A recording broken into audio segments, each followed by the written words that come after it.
Everything. The opportunity to work with M. Night Shyamalan, the opportunity to play a science teacher. I just thought the script was very well written. I couldn't find a reason not to do it. I've never went to school really, so I wasn't qualified to play a science teacher, so I had to do a lot of studying. A lot of studying and a lot of research. And because I don't feel like I could never take on a role unless I could feel believable in the role myself.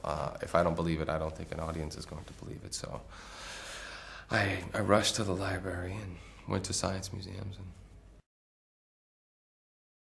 Yes, it's an extremely scary film. I play a science teacher married to a therapist, and this horrific event takes place in New York City, which they think is initially is a terrorist attack.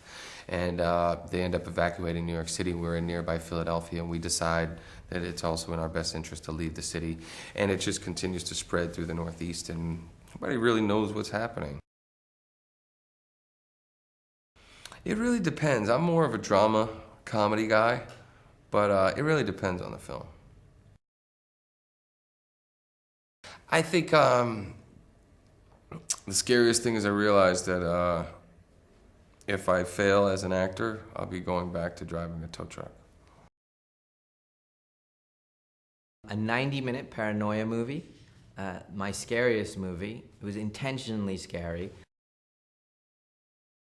It's about a couple, played by Mark Wahlberg and Zooey Deschanel, and they're having a little trouble in their marriage, and it's just a normal day in their life, or so it seems, and then in the morning, this event starts happening in New York, which is about 2 hours away from where they live, and everybody thinks it's a terrorist attack, and it's an airborne chemical that has been released in the air, and then another attack happens in their hometown, and another one happens in Boston, and another, and another, and another, and they find themselves that they're inside of an area of the United States which is under attack from something. They don't know what, and they're trying to get out. I'm sure there's something that's on my mind, you know?